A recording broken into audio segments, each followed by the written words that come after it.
What's up, guys? On this early Saturday morning, I finally found myself with the opportunity to check out the Kengan Association versus Baki the Grappler Netflix special. Out there in the wild woods that is Netflix, I finally found some time this morning to finally check it out. Now, before we even get right underway with it, I have not read or watched Baki the Grappler. I have very little knowledge and information about Baki and its characters. So that being said, let's just go under what I thought as someone who knew about it, who said, I know that it's apparently very relative to the same rough power scaling of the Kengan universe and sort of idea. You know, there's obviously some that are going to be like this and some like that, but either way, apparently it is relative enough to introduce a special like this, and it fits into both universes quite well, apparently. So, and the big one I heard about, a matchup that a lot of people wanted, was that round 2 fight. This Jack Hammer guy, apparently. I think Baki calls him his brother or something. I don't know if that's adoptive or he's the older brother or something like that. But either way, Jack Hammer versus, if I'm saying that right, Jack Hammer versus Ryan, Cure Ryan. And I like that fight. I did like that fight. They both basically have a, alright, I'm going to go into my true form sort of idea and go at each other. But yeah, what I liked about the special when we first started is I saw complaints already before I even checked out the special. When it first came out, on the Kengan Reddits and things like that, there was a level of people complaining about still frames, bad animation, and this, that, and the other thing, and bad choreography and stuff, and I went, okay, how bad or good is this going to be? And then when I found out that it's going to use the same voice crew, at least for dub for the most part from what I understand, even though I have a problem with a couple of the voice actor choices for the dub, but I'm not a crazy fan of the 3D animation for the Kengan anime, obviously. I think it should have been given an A1 Pictures, sort of level. We should have had a lot of, Madhouse or somebody like that should have really handled that with proper 2D animation, because it just doesn't work. For certain sequences, it's fine. For certain parts of fights, it works really well. But to have the entire thing done like that, I'm not the biggest fan. But now we finally got to see our characters, Oma and stuff like that, in proper hand-drawn animation style. So, whether it's hand-drawn or digitally created, the point is it's 2D. It's not 3D CGI models the whole time, right? So, I was really looking forward to and intrigued by that. So, I think I was able to glaze over some of the more, okay, really? You couldn't have added a little more detail there? There's not a whole lot of animation there, blah, blah, blah. I was able to look past some of that for the most part. I noticed it, but it didn't bother me as much, considering I've watched a couple seasons of a 3D CGI version of Kengan. To see them in proper 2D, which is how they belong, I was just excited for that, for lack of a better word. I was just sort of looking forward to seeing at least that much, right? So anyways, going into it, I thought that the first matchup, I'm just going to say this, I liked how they handled the matchups. Like, obviously we had to have the fans. I've heard about Jack versus Ryan for a long time, so I'm like, that's clearly a fan choice matchup that people wanted to see, and it works. Obviously, the two main characters got to fight. Oma and Baki got to fight. The third round matchup. I'm not saying that there's not Baki characters that could beat other Kengan characters, but there were far better choices than apparently this big guy, I forget his name, from the Baki universe, versus Sao Pang of all people. Now, the reason I say this is because you have 3 matches. 3 matches to say our guys are better than your guys. Now, if I were to make a 3-person dream team, I like Sao Pang. But I like his energy. I like him as a character. He's got MC level vibes. But if I were to create a dream team, he wouldn't even make the cut for 10. let alone 3. When we have choices like the 5th Fang of Metsudo, the 4th Fang of Metsudo, we have Gao Lang himself, we have even second, actually maybe, but where was Waka this whole time? Hatsumi was there and not participating and stuff. Like, I understand this was more exhibition ideas, but the fact that they didn't put their top guns, it seemed, outside of that Baki's dad there, it seemed to me like outside of him, Baki chose like their top 3, and Kengan chose 2 of their top 3. Like that, at least from my limited knowledge. Maybe Sao Pang and this guy are relative in their own respective universes. I'm not aware. So the third fight, the first round was sort of like, this is an odd matchup, and I felt like I know Sao Pang's going to lose this because it was set up that way. It was completely set up that way, and I always expected Oma versus Baki was going to end in a tie. Somehow it was going to be disqualification, tie, or we'll settle this later. Like, they were never going to put one character. That is the problem when you do crossovers.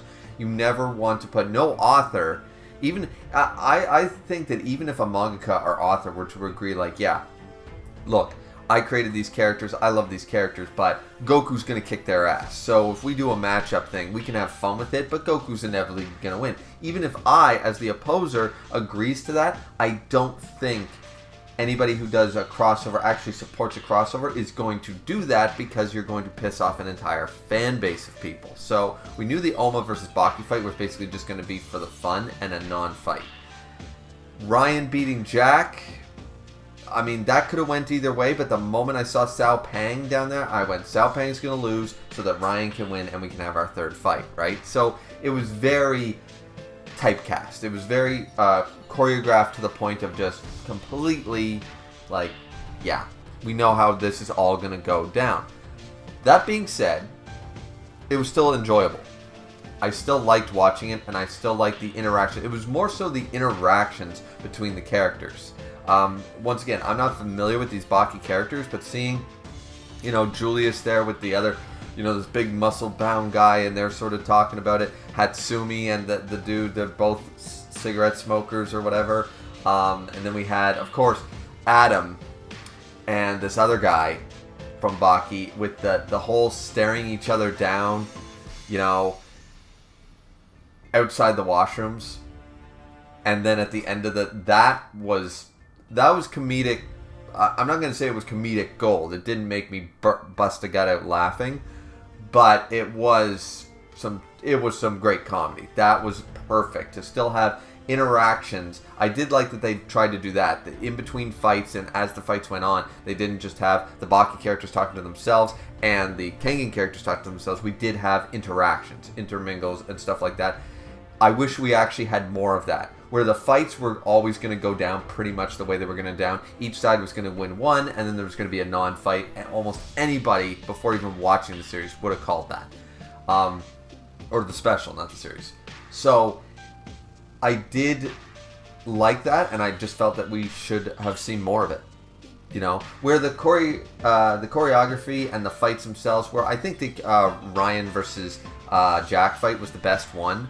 Realistically, like, they both, like, animation-wise and how enjoyable it was and stuff, I think that was the funnest fight. Baki vs. Owen was okay, but I did have some problems with that. And, once again, not knowing Baki very well, so maybe that was the thing.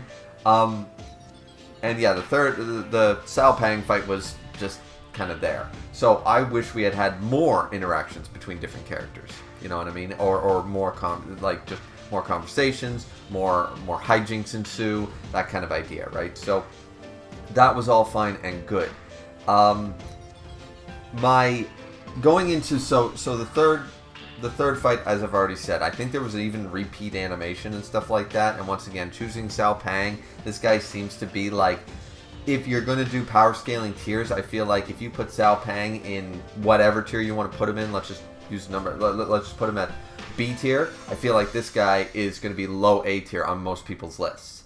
So it was sort of a uneven matchup in that regard. Not that a B can't overcome an A sort of idea, but the the odds were against Cao Pang going into the fight. So, and I felt that was just to set up the fact that Ryan's not going to lose to this Jack fella, which I do like that Ryan seemed to know a bit about this guy from Matsudo and stuff, and then calls Jack out on it. Once again, not knowing the Baki thing, it's like, yeah, this dude is able to reach a sort of removal type of form and stuff, but it's all not fake, but Ryan sort of calls him out on it. It's like, yeah, anybody can blood dope themselves up, opioid themselves up, do all that shit. That dude that fought for Shark Girl there in Kengan did the same damn thing.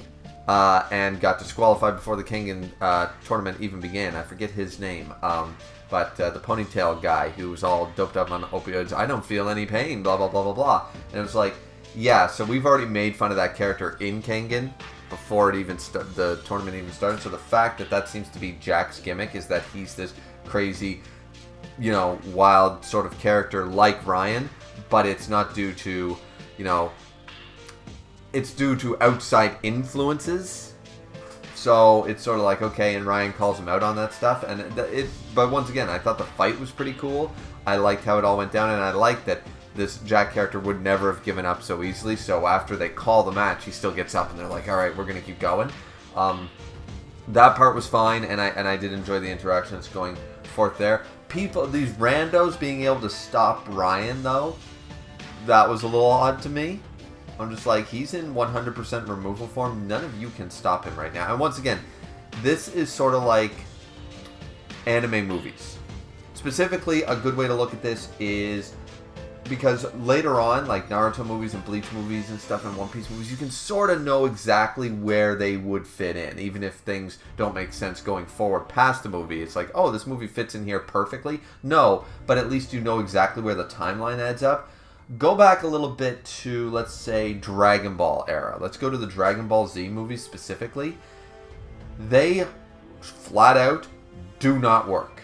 Some of them just flat out, where this takes place, makes no sense that these characters are here or have this knowledge or can go Super Saiyan or whatever, right?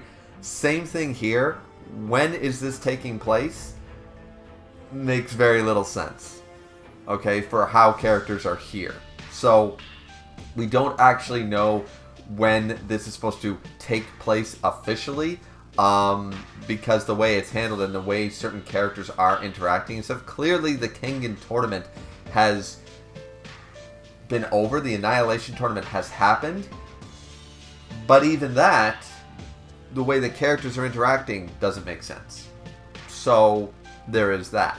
So, either way, this doesn't fit into any specific part in the timeline, so it's hard to gauge the character's actual strengths and powers. Look no further, and the reason I say this is even though we're talking about people, randos, being able to stop Cure Ryan in 100% removal, look no further than going forward to the third fight. I liked it. Baki seems like an interesting character, but where was the Nico style? In all honesty, where were all our katas? Where were all our moves?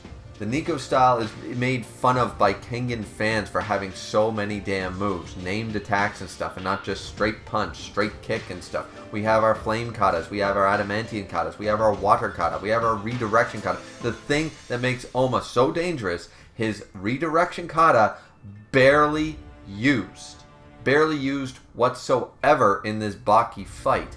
And then I don't even remember seeing like flashing steel or anything like that. There was no water kata whatsoever. I'm 99% sure. I mean, watched it a couple hours ago, but still, that's what bothered me. And the big problem was that the only argument I could see is that apparently Baki is a copy genius. He sees a move once or twice. He's a Kisuke, he's a Yuta, he's one of these people. It's like, if you show me the move, I'll be able to either counter it or I'll be able to reproduce it to some degree, almost instantaneously. So, yeah, we got the advance and stuff, and Baki went into some form of his own, with some aura, but it did not translate well, in my opinion. The fact that he used very few moves.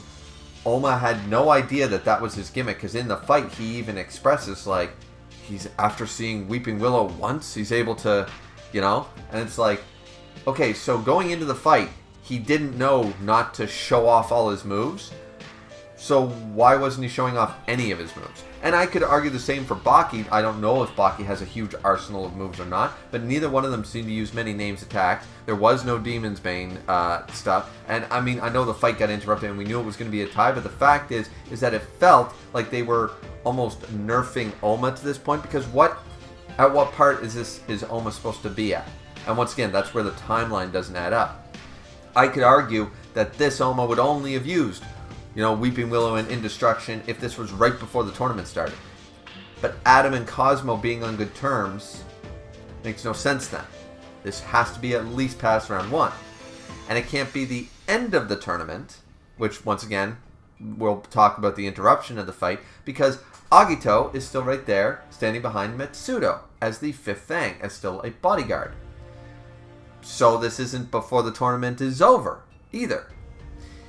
So how far are we supposed to take this, right? So it depends on the level of Oma, but it seems like depending on the matchup and depending because we wanted to show cameos and stuff, we have a round 1 Oma at best, a pre-Cat tournament Oma fighting Baki at this point. Because he showed no moves since round 2 that he's shown off. He's shown none of them. And I was sort of like, and once again, maybe Baki was also nerfed by this point. And I'm not saying that had he used Flashing Steel, then Baki could have used Flashing Steel or whatever Baki's abilities are. But it would have been really cool to see how Oma would have fought a mirror of himself. He should have been able to show off all his end of series moves and should have blah, blah, blah, blah. And maybe not get off Demon's Bane or something like that. But, where was any of his other moves? He's got an arsenal of moves and he used, 2. So that was kind of like, and Weeping Willow is not the best redirection move in the redirection kata. So, where was the flow of power? Where was all the stuff? So either way, I was sort of disappointed by they both seem to be testing the waters of each other, but the commentary by both crowds was like, these two are giving it all. They're giving it 110%. I'm like, yeah, 110% while not using 90% of their moves. That's weird. So, and then we get the interruption.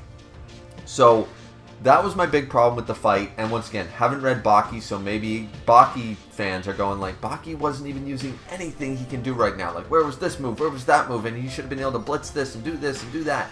And I'm like, so maybe Baki fans feel the exact same way. That Oma and Baki were basically nerfed so they could fight evenly because both of them have some hacksy-ass moves that if they got them off before the other one, then the match should be over. And maybe that's the big argument. I don't know. I don't read a whole lot of the crossover stuff because I have no turtle in that, race sort of idea, right?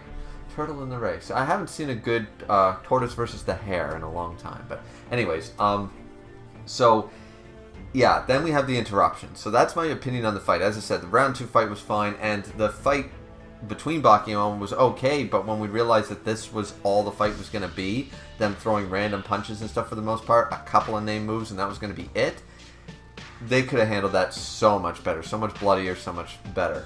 And then we get the interruption, which some people are upset by. It was this guy, Yujiro, I believe his name is, Baki's dad, apparently, who is completely this apparent monster way up here.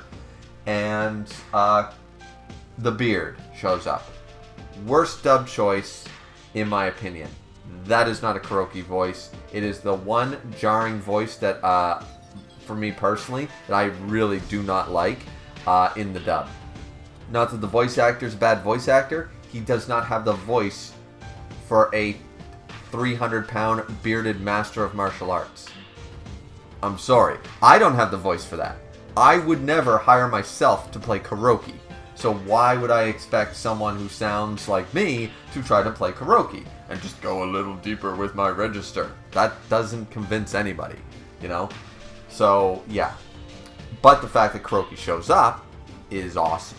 And the fact that he's like, I've heard that you are a good opponent. And it's like, okay, Kuroki versus this guy, they're going to go down. And the fact that they both show off to Oma and Baki being like, you guys are not on our level. You're not in our league. I liked that because any praise for the beard is good praise, right? The problem is that some people are complaining about, and I get it because I'm also saying the same thing, this doesn't work for the timeline. Because Kengan Omega is already out, and even if we want to argue anime and stuff, Kuroki being final boss while Agito is still up there makes no sense. And is it sort of going into spoiler territory for some people who are only watching the anime? Well, yeah, probably. Because they didn't decide on a definitive time when this were to take place, we have no assumption. We know it has to take place past round 1 because of Adam and Cosmo getting along, which only took place after their fight, so it's at least round 2. But how much further? You know? So, and it doesn't make sense that Kuroki would be considered the final boss at this point for a lot of reasons. And also people are saying that Kuroki is no match for Yujiro. I don't know about that. Once again, haven't read Baki. And once again, going into the way Oma fought and the way that Kyo Ryan fought depends on where in the story we have this Kuroki. Kuroki has grown just like Oma and Ryan and all the other characters. At what point is this taking place in the Baki universe, and at what point is this taking place in the Kengan universe? Those are the actual problems. Is that they couldn't nail down a time frame that worked, and it does sort of sour moments in the special. Had they nailed this down and confirmed it from both universes, from both sides, perfect. But also, from what I've understood, Baki is pretty much over, and has been over for a while. Kengan is not. So, doing a crossover when there's still development happening in one series and not the other is also going to be difficult to tell. I would have argued that the best place for this to take place is end of Ashura.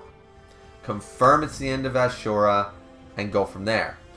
That also has its problems because of, obviously, Oma's, condition and situation at that point. So, was there a better way to do this? Probably. And if we were to, as Kengan fans, we could probably all come together and narrow down a proper time when this tournament should have taken place and not so confusing. But it is what it is. I did like the special for the most part, though. Outside of, as I said, a little bit of animation, quality could have been a little better here and there. And the fact that they couldn't seem to decide on a timeline. And also, it was so storyboard. You could see how this was going to go down a mile away before you even watched the special. Taking away those 3 complaints, once again, it was great to see the cast interact. The interactions were the best part of the special. Especially Adam and that dude outside the washroom the whole damn time. That was just funny. Mutaba and this other guy who apparently attacks Assassin with sound waves and stuff. And Mutaba's like, I'm already blind. I don't want to be deaf too. Ironic. That was cool too. Just the, and of course the interactions between the other characters, like within their own universes and stuff, that was fine too. So I thought that part was fine. Seeing them in 2D once again was fine. And outside of Kuroki's voice actor, I found that the dub for all the characters fit the characters very, very well. I never had a problem with that previously, so when I was watching the actual Kengan Ashura anime on Netflix. So yeah, either way, that's, I guess, I don't think I have much else to say on that. I would have actually liked to see Kuroki and Yujiro maybe, go down, and then they do threaten, or promise, or however you want to look at it. They do threaten, like, hey, you messed up our grand reveal. After this fight, we were going to set up a match between you two. Calm down and fight another day. I still would have liked to see them both sort of do a stalemate thing like that what happened in Omega with the connector. Kuroki versus Shen sort of idea. I would have liked to see that, in all honesty.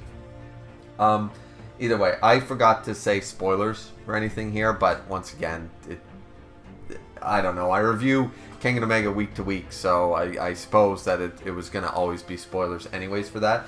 And obviously this is not a spoiler-free review of the special, but overall, I think the special is worth a watch, and when I finally do get around to reading or watching Baki, maybe I'll enjoy it more or less, but I like to think that anybody who watches both series and likes both series probably enjoyed this even more than I did. I would say it's worth a watch just solely as a Kengan fan. I thought it wasn't a waste of my time. There were problems with it. It's not perfect. It's not 9 out of 10 or anything like that, but it's certainly worth a watch. I would never say, no, you don't need to bother watching that. It was crap. I would never say that. I would say if you're a Kengan fan whatsoever, it's fun. It's a fun-ass time to see the characters just interact and have a couple of fights and stuff. Whatever. So yeah, I would definitely recommend anybody who was thinking about watching it, if you are a Baki fan or a Kengan fan, watch it. It's fun. It was just a fun time. It was just a little short, a little special, little extra side volume stuff, you know? Doesn't need to be considered canon or whatever. It's no different than the Street Fighter meets Kengan thing in the manga series. It was just a fun, let's throw some characters together and throw them at the wall, see what sticks. You know, you don't need to read it, or you can read it if you want to. It's just there, right?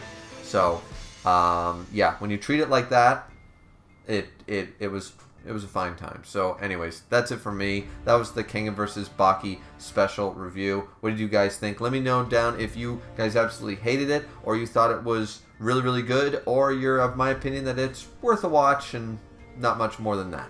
So, but what do you guys think? Let me know down in the comment section down below. Don't forget to like, comment, and subscribe, and we'll see you back here for chapter 266, live reaction for Kengan Omega. Probably, I'm assuming next Wednesday. Haven't heard of any breaks, so yeah, next Wednesday. We'll see you guys back here next time. See ya.